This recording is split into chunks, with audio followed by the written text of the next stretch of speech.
So the Methodist Conference in Britain has voted to allow same-sex marriage in church. This was described last week as a momentous decision. The Methodist Church is Britain's fourth largest Christian denomination with about 164,000 members spread out across some 4,000 churches right across the country. The measure was passed by a large majority, which some people found surprising, but those who were opposed held such strong views that they asked for permission to leave the church with buildings and money, and this was rejected by the conference. In the United States, the issue has already split the United Methodist Church with an alternative group, the Global Methodist Church, which is already organized and waiting to break away.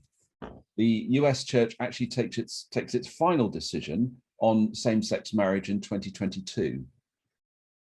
We have a very distinguished panel to help shed light on the issue, and I'll shortly be inviting each of them to speak for about 3 minutes or so, outlining their position. And then we will be in an open session, and I'd like to encourage a lively chat column, please. So do please put your comments there and I'll try and pick up on them. Or you can raise your hand physically, or you can use the raise your hand button, and I'll be looking out for that. And I'll try to bring everyone in who wants to speak. We will finish promptly at 3 o'clock, don't worry about that. So a quick introduction to the panel. First of all, Rev Sonia Hicks is with us, very privileged and pleased to have the president of the conference in Britain with us today. Sonia, welcome. We have the Rev Sam McBratney, who's Research and Partnerships Officer at Susanna Wesley Foundation, part of Southlands College and Roehampton University. He's been chair of the Dignity and Worth campaign group, providing a historical perspective for us this afternoon. We have the Rev Ashley Cooper, who's principal of Cliff College. He was on the Working Party, and when he spoke at the conference, he said that this was one of the most difficult speeches he's ever had to give. From the Methodist Evangelicals Together, we're pleased to have the Rev David Hull with us. Welcome, David. And joining us from the States, we have Rev Dr Vaughn, who teaches for the United Methodist Connection in the arena of sexual ethics, and he also serves on the General Board of Church and Society. And we have Dave Nukols, who is a lay reader for the Minnesota Annual Conference and is a UMC General Conference delegate as well. And not on the panel, but as such, but another distinguished guest and a former vice president of the conference. We're very pleased to have Rachel Lampard with us from the Joint Public Issues team. First of all, though, I'm going to just chat with Sonia about the momentous decision last week in conference. Sonia, welcome again. Can I just ask you first, what did you make of the outcome of the vote when it happened? I think for me, the outcome of the vote was to be expected. We'd already had 29 of the 30 synods voting in favour of the resolutions, some with small amendments, so it was expected. Yeah. So it was kind of the end of quite a long journey, wasn't it? Yeah, I mean, I was ordained in 1993. Was when we passed the Derby resolutions, which were the ones that many people know of. So for me, it's been nearly the whole of my time in ministry. Wow. And how do you think it's gone down across the churches? I think we're still trying to gauge how it's going down. I think when I was in church on Sunday talking to some of the people who are members of mine, and there are many people, I think, who are fairly bewildered. There are other people who are ecstatic, and there are other people who are sad. We have a whole range of views within the Methodist family at this moment. Certainly our church in Macclesfield on Sunday morning, your lesson was read out and there wasn't a murmur. I think everyone was simply expecting it the way it went. So what is the future of the church as a result of this? How are you seeing it map out? For me, the future of the church is going to be how we can truly be a sign to the world that you can hold different views and yet still stay together. That to me is crucial going forward. We are still a family. There are many areas where the Methodist people do not agree. We have contradictory convictions on, for instance, whether you should take up arms or whether you shouldn't. We have different views. One of the subjects we discussed at conference was online communion. Again, we have different views. There are people who think that online communion is the way that we should go, and other people who don't. Now, if we have always had these contradictory convictions, the whole history of our church, then I don't see why this should be the one that particularly breaks us. I think it's just another one. And I think it's about whether we can respect one another and be gracious to one another. If we can model the way that the conference debate went in our churches, in our circuits, in our meetings, then we will hold together. If we fail to hold that grace and that respect, then it is possible we will fall apart. We did a quick look at the figures, and if they're mapped out across the church, we reckon you might be losing something like 20,000 members. Is this the beginning of the end of the Methodist Church? Well, we've been a church in decline for a number of years now. I think we all know that. We might actually have people who come back to our church. We know of people who have left the Methodist Church because we have been so slow to make this decision. And that's not why we're making the decision. We're making the decision because as scripture is read, as we look at scripture, as we understand our world, as we hear the experience of our members and their families, we are convinced, the conference was convinced, that this was the right decision for us to make at this juncture. Just before I let you go, not let you go, but let you off the hook here, I wonder what you think John Wesley would have made of it. Well, I don't know what John Wesley would have made of it, except that John Wesley didn't necessarily do what other people thought he would do or he would say. And I think that for me, I always take my models from Jesus. Jesus, who spoke to the Samaritan woman when other people thought that she had very dodgy morals. Jesus, who healed the daughter of the Canaanite woman, even though she was not part of the Jewish family. And in the Acts of the Apostle, we have that amazing story where Philip brings the Ethiopian eunuch into the family of God by baptizing him, even though the Old Testament said that all eunuchs should be on God's family. That's the church that I look to. That's the church that I want to represent. And so I don't think there are any easy answers. John Wesley was never asked this question, so I can't say what he would have thought. Very good. Well, stay with us, Sonia, and do please chip into the conversation. I noticed that some comments have gone in the chat column already. Please keep that lively and be preparing your questions for later. We're now going to hear from our 5 other speakers who've all been told between 3 and 5 minutes. Please don't go beyond that, because I might have to shut you up, and I'll be ruthless in that. Anyway, Sam McBratney, very, very pleased that you've joined us to share your wisdom with us. Can I hand the ball to you for a few moments, please, Sam? Yes, thank you. And I was asked to give something of historical perspective, and it I suppose depends how far you go back. I would go back to John Wesley, and I think that, as Sonia, Madam President, has said, is that John Wesley didn't always do the things that people thought he would do. I think it's really interesting that, for example, when John Wesley rewrote the Book of Common Prayer, only to improve it, he said that 2 things he did in the marriage service was, 1, he did away with the giving away of the bride, and he also did away with the giving and exchanging of rings. He doesn't say why he did away with the giving away of the bride. It may be something to do with women being equal, but certainly the giving away of the giving and receiving of rings he thought was pagan. So, but of course, as soon as he died, the Methodists put those things back in. Because, and I think that speaks to a constant conversation in the church in issues around marriage and relationships between culture and theology. And I think we've always had that kind of tussle, is that the marriage doesn't belong to the church, but that somehow we have to make sense of it in the context in which we find ourselves.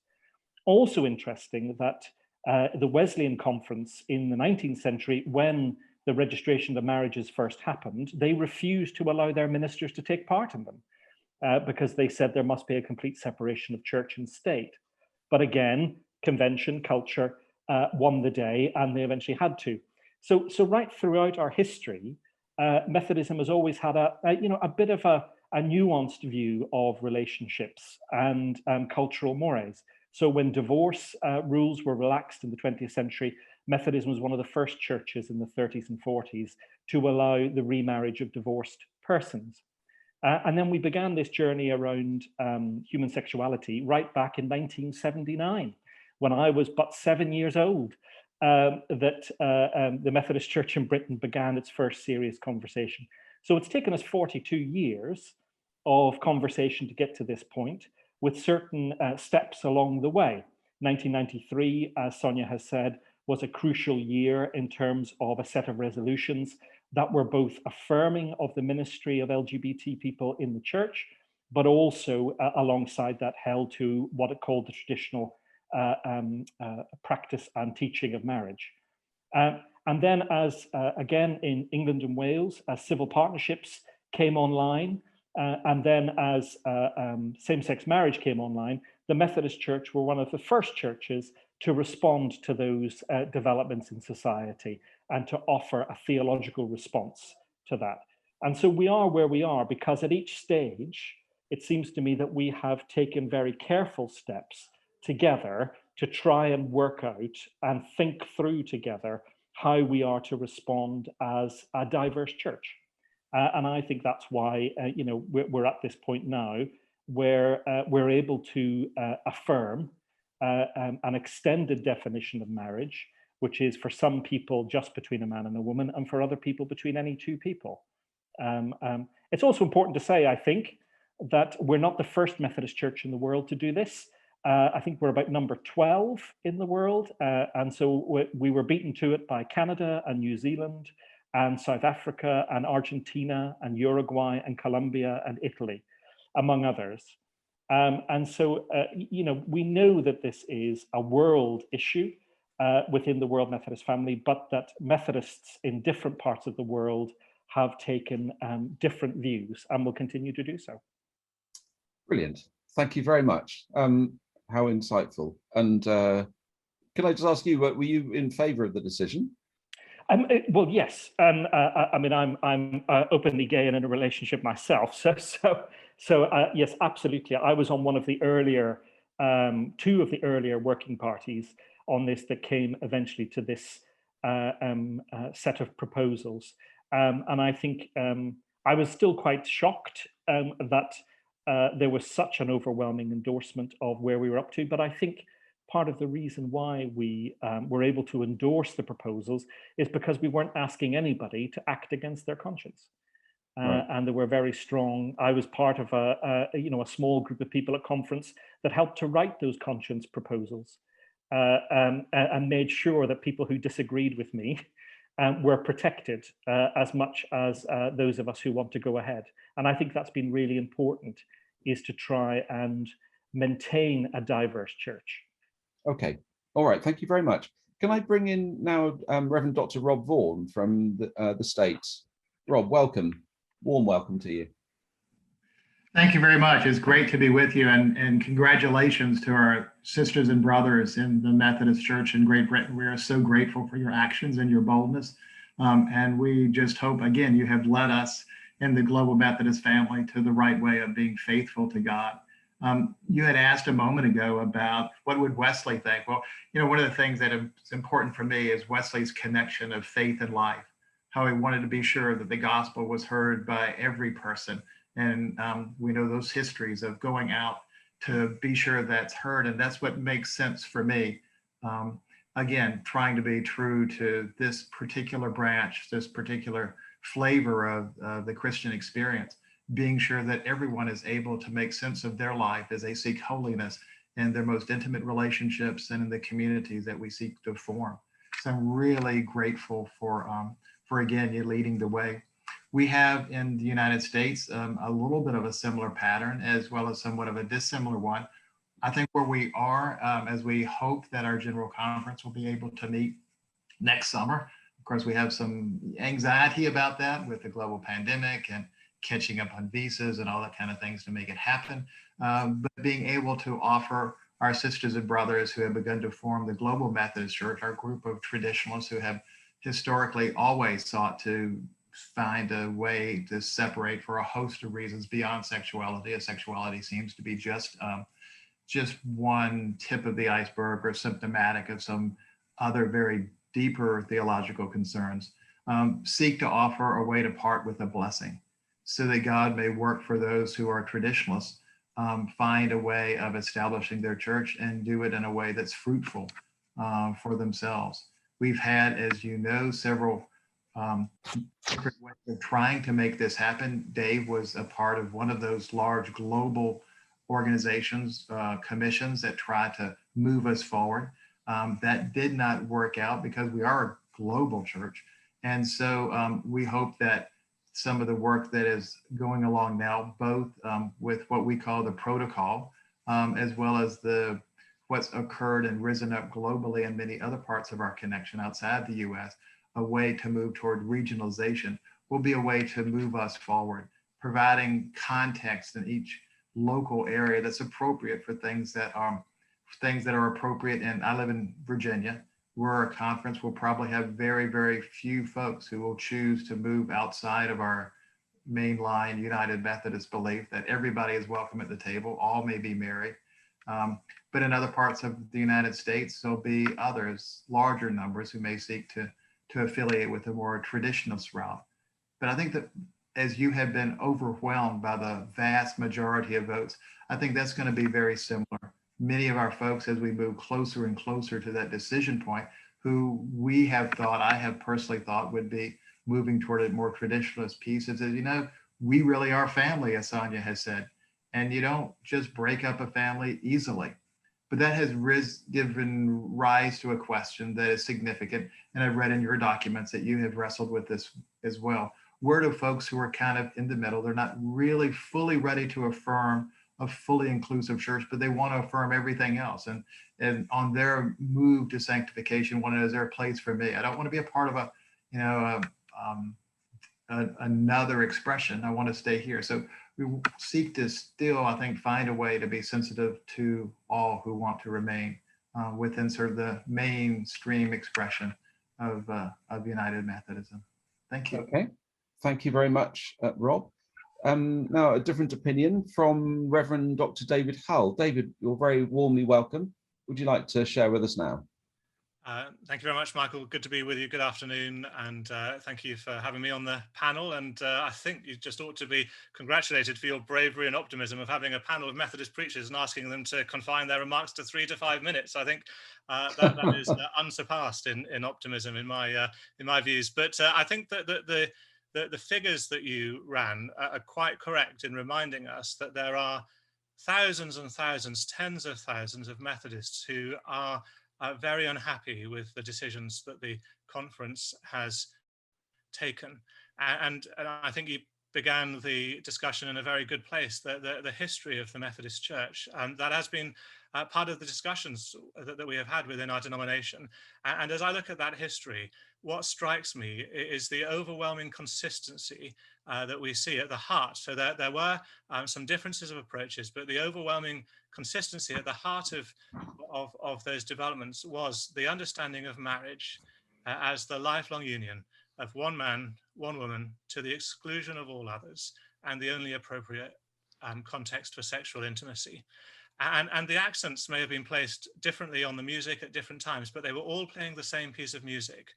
And what the Methodist Conference has done, it seems to me, and it seems to thousands and thousands of other Methodists, is to change the music entirely.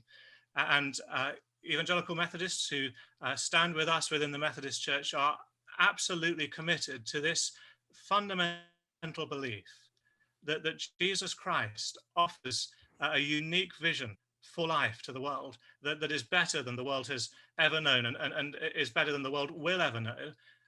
A vision that is deeply rooted in the Bible and is for the very best good of society. And that includes his teaching on marriage and human relationships, and particularly that definition of marriage in our current context of one man and one woman for life to the exclusion of all others, the only appropriate context for sexual intimacy. You don't have to be a Christian to believe those things to be good for society. That sociological research tells us that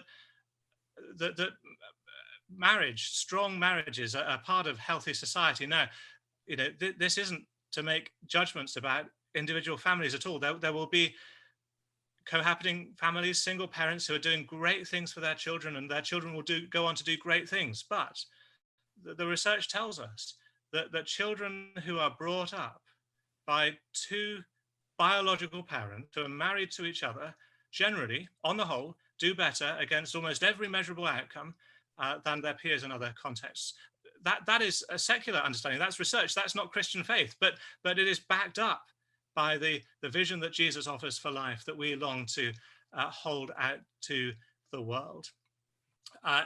It's not to make judgments on individual families. It's not to say that your children won't go on to do great things, not to say you're not doing great things for your children if you are in any other circumstance.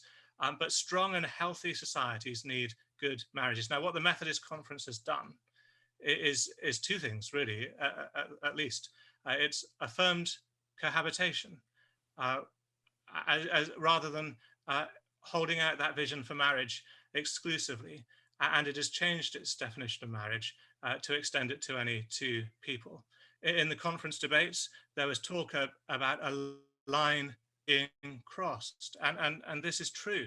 I mean, it is true to say that in the Methodist Church, there have been, and this isn't unique to the Methodist Church, it's true of other denominations as well, there have been people standing on the other side of that line, holding a different understanding of marriage and relationships than has been the official position of the church that we all affirmed when we entered into its life and ministry. And they have called upon the church and encouraged the church, no matter how carefully the steps have been taken.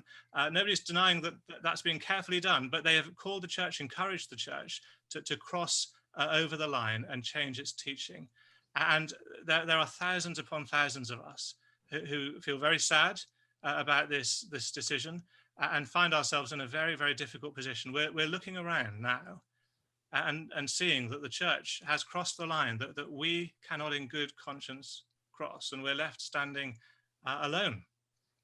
Okay. We cannot in good conscience affirm the position of a church which is a logical impossibility, which affirms two different understandings of marriage that cannot both be true. Either one is true or the other is true, but we cannot affirm them both. Okay. David, I need to stop you there. Thank you very much for sharing that and making your point so very clearly. And do please contribute to the conversation later on as well. I need to go now to Dave Nukols, who's joining us also from the States. Nukols, what am I talking about? Dave, lovely to see you. We've exchanged emails. Nice to see you in the flesh, as it were, in a box. Thank you for having me. And I followed the developments within the Methodist Conference of Great Britain with great interest. And being someone who's been deeply involved in the discussion in the US, I was really struck by how much we have to learn from how you've handled it. And thank you for the way you've gone about it. I think to address this question, it's first important to just stay fundamentally where we start as Christians is all people are of sacred worth, no exceptions.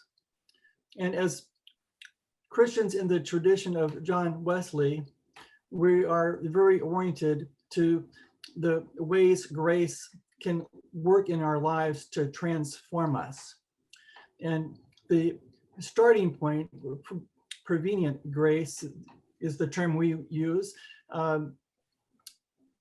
This is grace available to all, calling God's broken people into a community of faith, into a relationship with God. And I take the position, if it's not good news for everyone, it's not really good news. We need to be in ministry with everyone. And then when we think about how God's reached us, we've accepted his call, and we are born again. Well, what's next? We Wesleyan Christians have an emphasis on becoming ever holier. We call it sanctification or going on to perfection.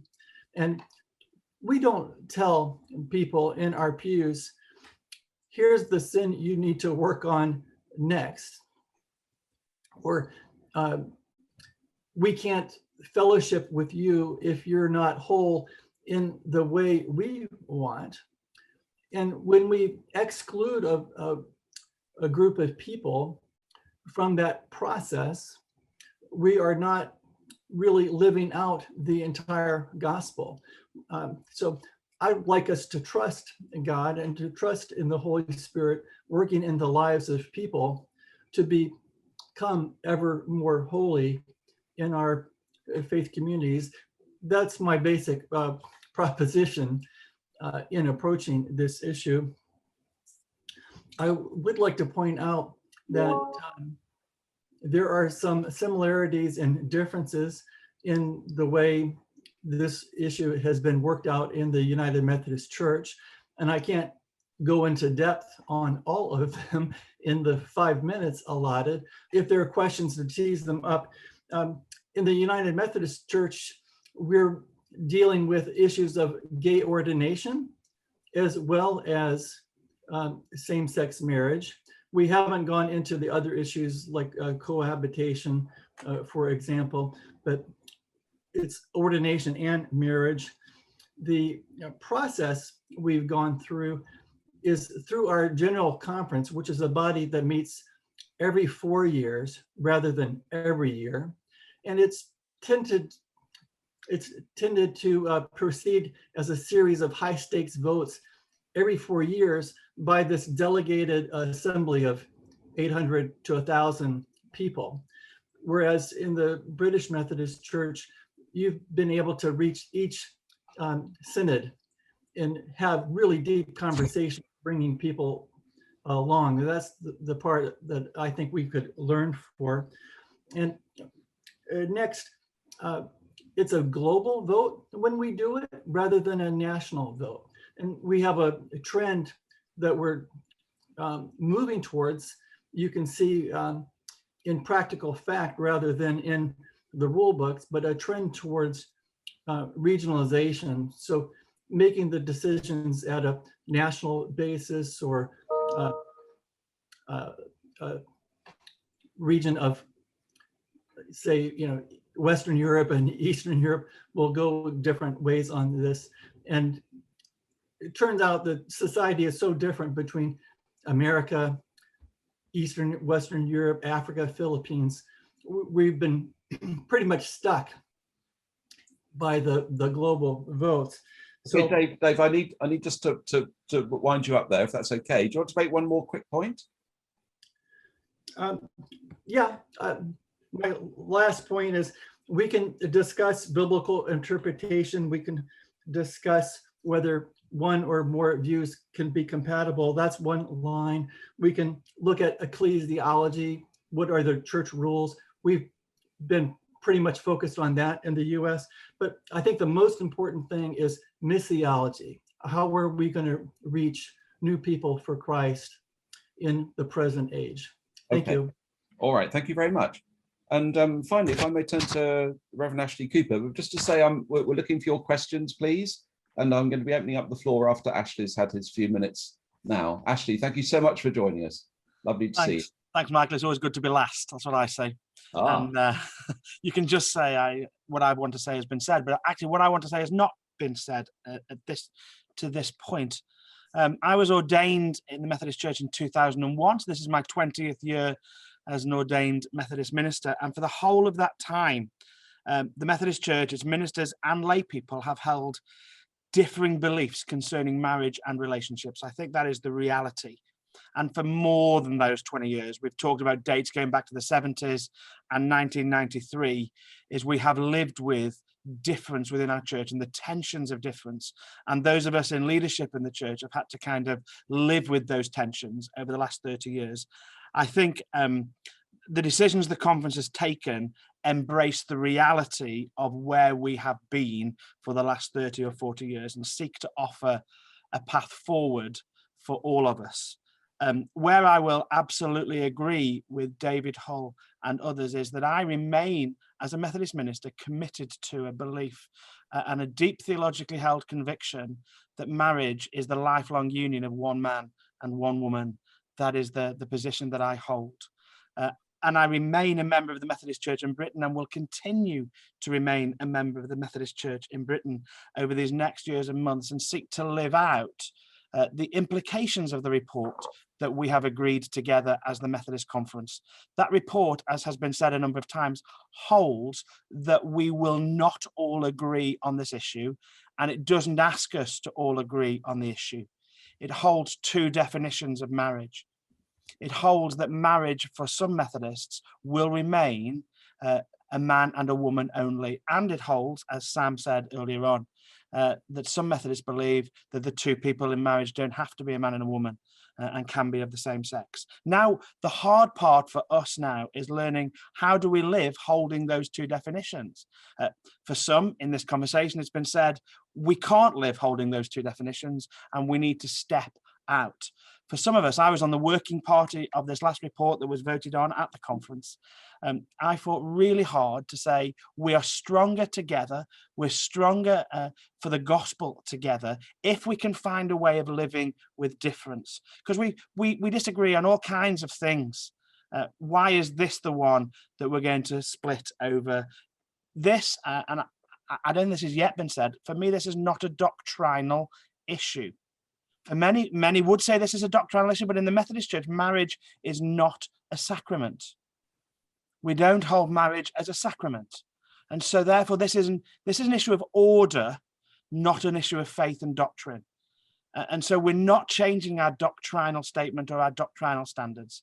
And so at this moment where we find ourselves, I am able to live with this sense of difference. I'm able to live in the spirit of this report that acknowledges that I can live with integrity, holding the position that I do, affirming the position that I do, and living alongside others that think differently to me.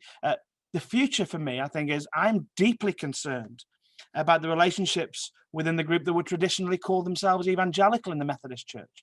I am deeply concerned. I find myself currently serving as the principal at Cliff College. Cliff is one of the two Methodist training institutions. We have a college at Queen's in Birmingham, Cliff College in the Peak District in Derbyshire. Cliff has been a particular home for those who may hold a more conservative theological position over this last 40, 50, 60 years.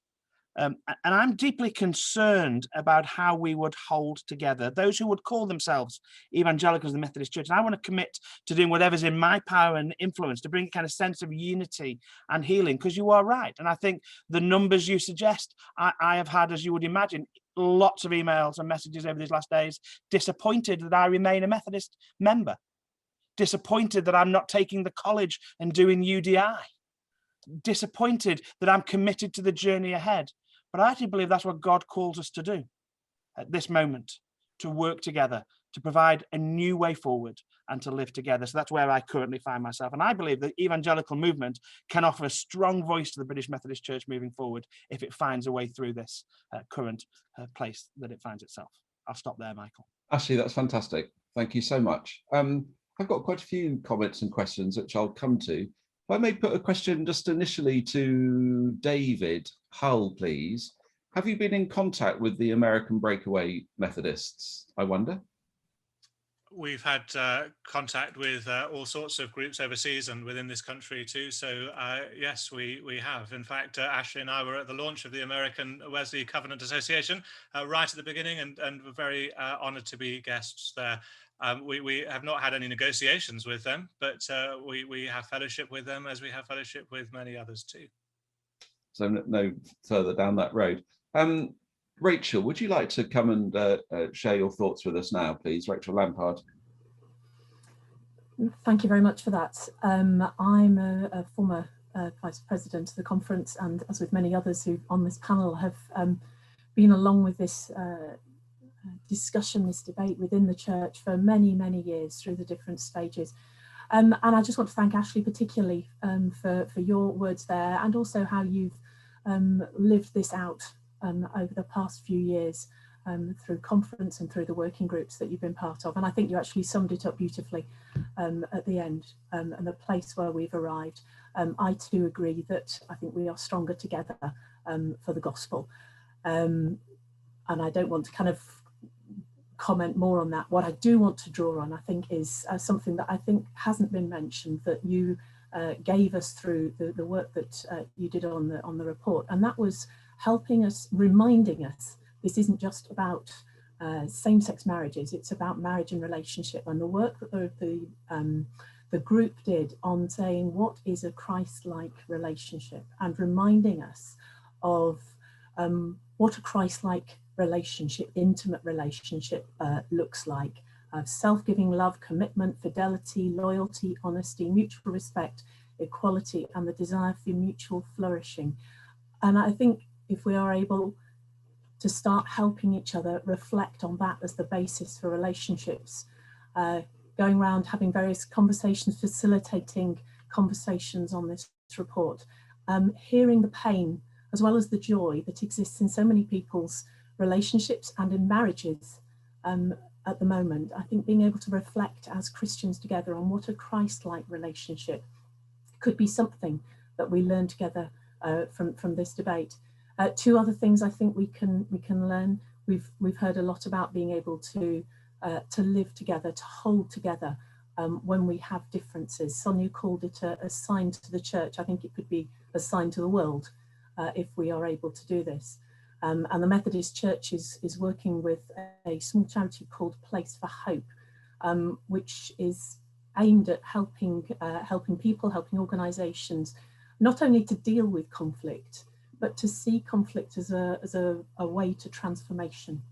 And I think if we are able to do that as a church, not to shy away and fear conflict, but actually to say that difference isn't something to be ignored, but actually if we can do this well, and we can be together, it'll make us stronger for the gospel.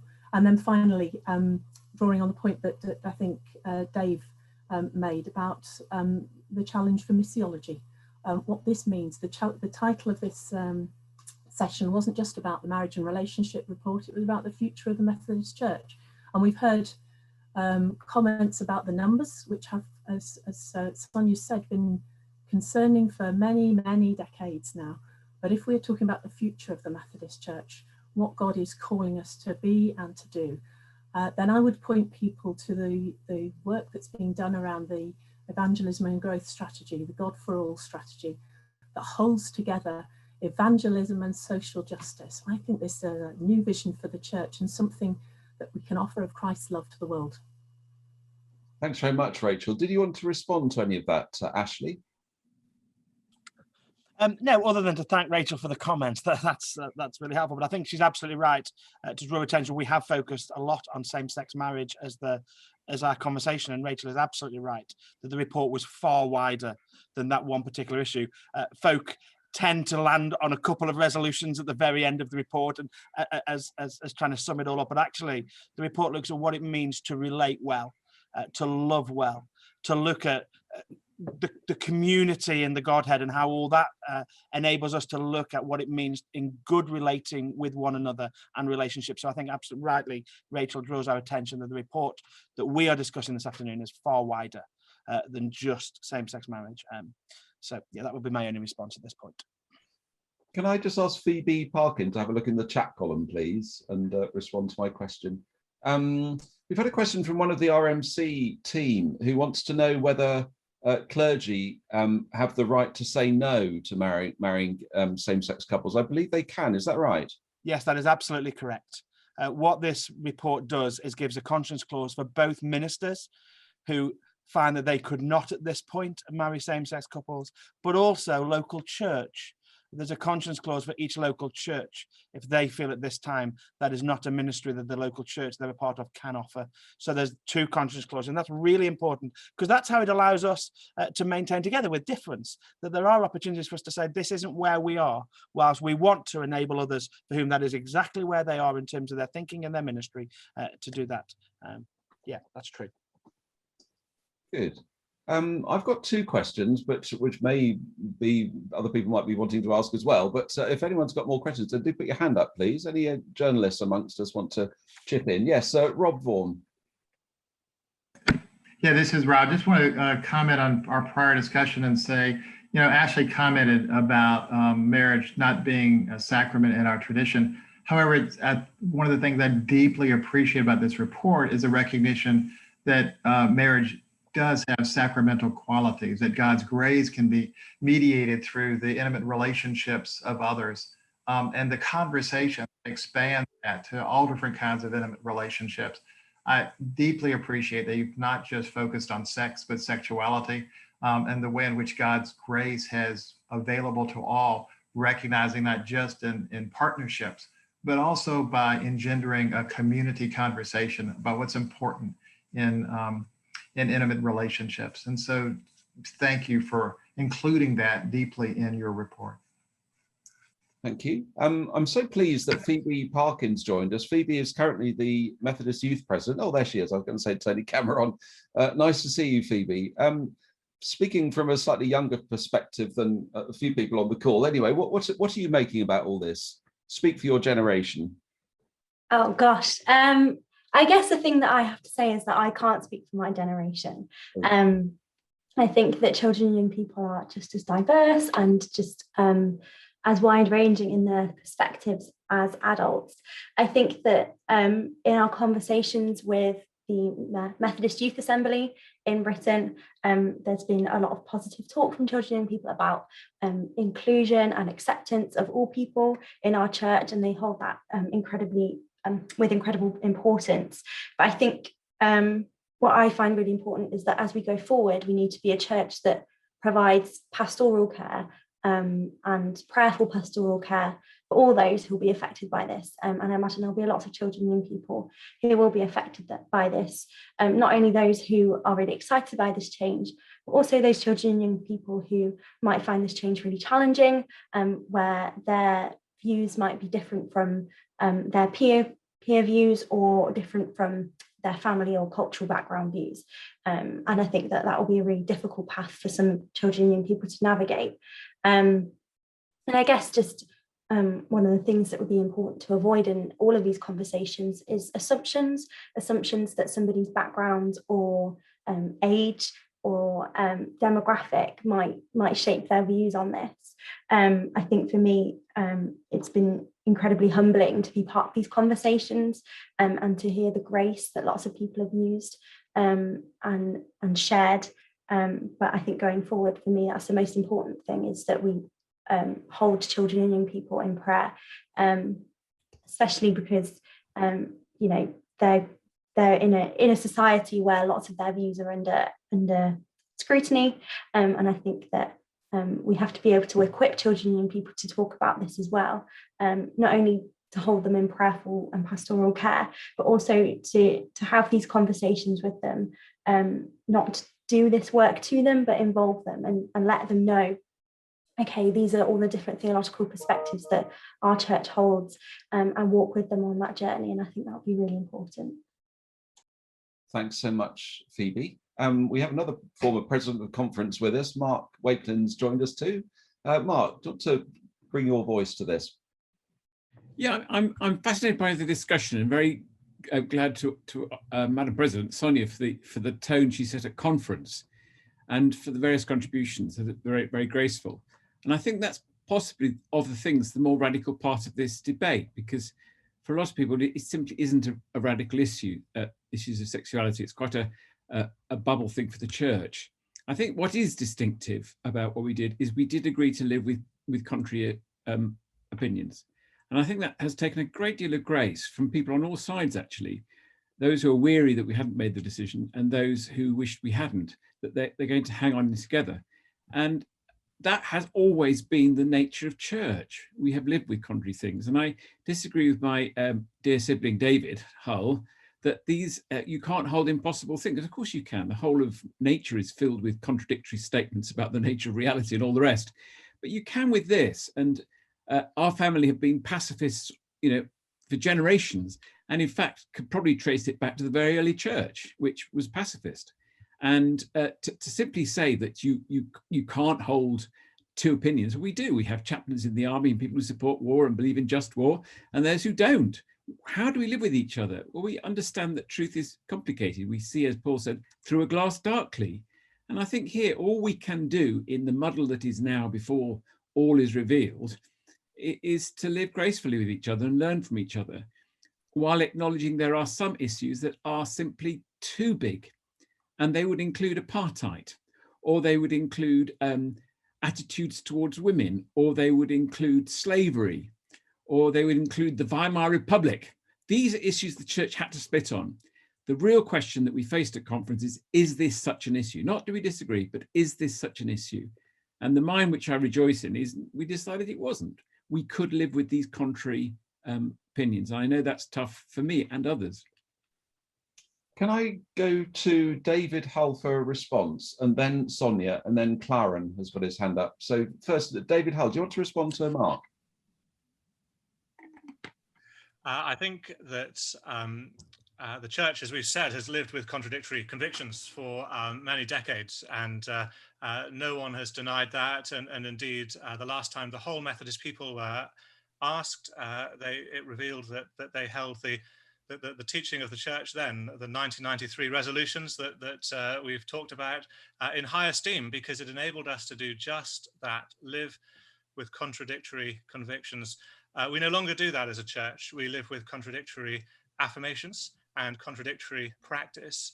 And what we have done is, it seems to thousands of Methodists, is relegate the teaching of Jesus, the teaching of the Bible, the traditional teaching of the Christian church, the teaching held by churches around the world still, the majority of Christians around the world, we've relegated that to a minority position within the church. And that requires a conscience clause to protect it. And many Methodists believe that is an untenable position for a Christian church to hold. Okay, thank you. I've got quite a few comments coming in now. May I go to Sonia, Madam President, I should say. Sonia, please do chip in again. I do think it's funny when you call me madam. I know my mother calls me that because she thinks I'm such a little madam. I think what I'd want to say is that having been at conference while this has been discussed, I saw the pain on different sides of the Methodist Church, and that pain was real. The pain of those who, because of their sexuality, have felt that the church has put them to one side, and those who fear being put to one side. And I think David Hull would be on that group, who fear that they will be put on one side. I have complete faith in the Methodist Church to which I belong, that we can hold these things together. But it needs all of us to be prepared to do that work.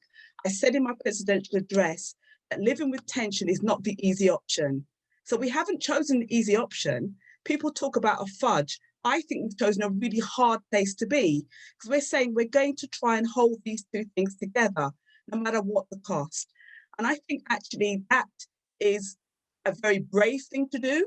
It might be foolhardy. How much easier would it be to just split, to say you can go your way, you can go your way. But we're not saying that. And like Ashley, I will give my last drop of blood to this church to ensure that we go forward as a family, and that Ashley and I can coexist. Thank you very much. Claren, you want to ask a question? You mean me? It's Kieran. Beg your pardon. That's quite okay. Thanks, Michael. I'm not a Methodist, so I guess I'm a bit of an outsider in terms of how the church operates. And in terms of just transparency, I work for the Christian Institute, so I think we have quite a clear position on following the traditional biblical understanding of marriage. But really, it's a religious liberty question that I'm interested in, and a number of people have touched upon it. David Hull referred to it as a conscience clause. Sam made the point about those who disagree are protected. Sonia sort of said the same sort of thing. I'm trying to understand the extent to which that applies, really.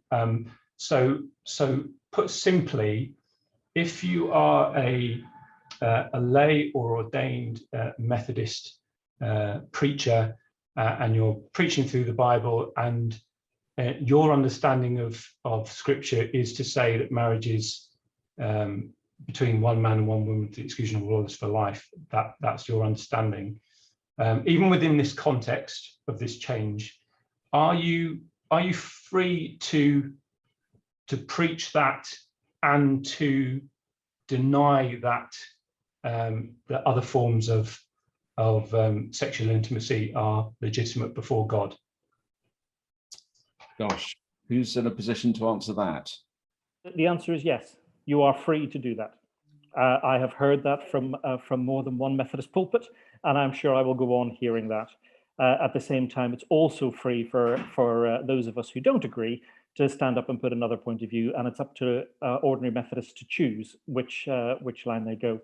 But I wanted to take that a bit further and say, in 3 different places where I have served, I have had at least one colleague who has refused to marry divorcees on any grounds, because they have read the teaching of Jesus and they have said that the remarriage of anybody who has been divorced and whose partner is still alive is adultery, and therefore they cannot take part in adultery. Now, there are very few Methodist ministers who hold that view, but it's an entirely biblical view. And of course, it does tie into the thing, it's a lifelong union. But for most of us, certainly since the 1930s, an increasingly large group of Methodist ministers have decided that even though the ideal is for life, that there are many occasions when marriages are not life-giving, in fact, quite the opposite and quite destructive, and therefore divorce and remarriage is a perfectly legitimate thing for Christians to do. Now that departs from the plain teaching of Jesus in the New Testament, but nevertheless, we think, most of us, that we're allowed to do that. So we already have a variety of practice when it comes to marriage. Some Methodists believe that marriage can only be between 2 people who have not been married to others or whose partner has died, and others who believe that you are able to get married, and it's not called remarriage, it's called marriage. You have exactly the same service as you have for a first marriage, that you can get married again. Thank you. I'm just looking at the clock. We're coming to the end. If there's any emerging question, then quickly ask it now. I'm quite tempted to go to Sonia for a last comment about, for instance, is this good news for Anglican Methodist unity? And perhaps if you can, what does this say about our relationship with other faiths? Because certain other faiths are a long way behind on this particular conversation. So the Methodist Church, we spoke to our other denominations about what was coming before our conference, and we shared with them what was in the God in Love Unites Us report. And they understood that we were on our own journey. They would still journey with us, and they understood that we'd make the decisions that seemed right for us. And it wouldn't end our relationships. So we will continue with our Anglican conversations. We still have the whole vexed issues of bishops to deal with. So that's only one of the many things that divide us. We will continue to talk because we are siblings in Christ. Even though we go to different buildings and worship in different ways, we are still siblings in Christ, and we will hold that line. And that was true for all the denominations that we spoke to, that they felt that, yes, we don't necessarily agree with the Methodists on this one, but we will continue to journey with them as fellow siblings in Christ. Thank you very much. I think it's probably time to close this encounter. I really appreciate all your frank and open and indeed gracious contributions. And I think if this is anything to go by, the Methodist Church has a good, strong future together. Do please go to our website. As I said at the beginning, we have a lovely new donate button, which has been established at the top of the webpage now for you to look at and enjoy. And please sign up for our daily briefings and look out for our other activities. And thank you all so much for taking part. To Sam and David and Rachel and Rob and Sonia and Dave Nukols, our friends from the States, and Phoebe for chipping in too, and Ashley. Hope I haven't left anyone out. Lovely to see you all, and we'll keep in touch. Bye-bye then.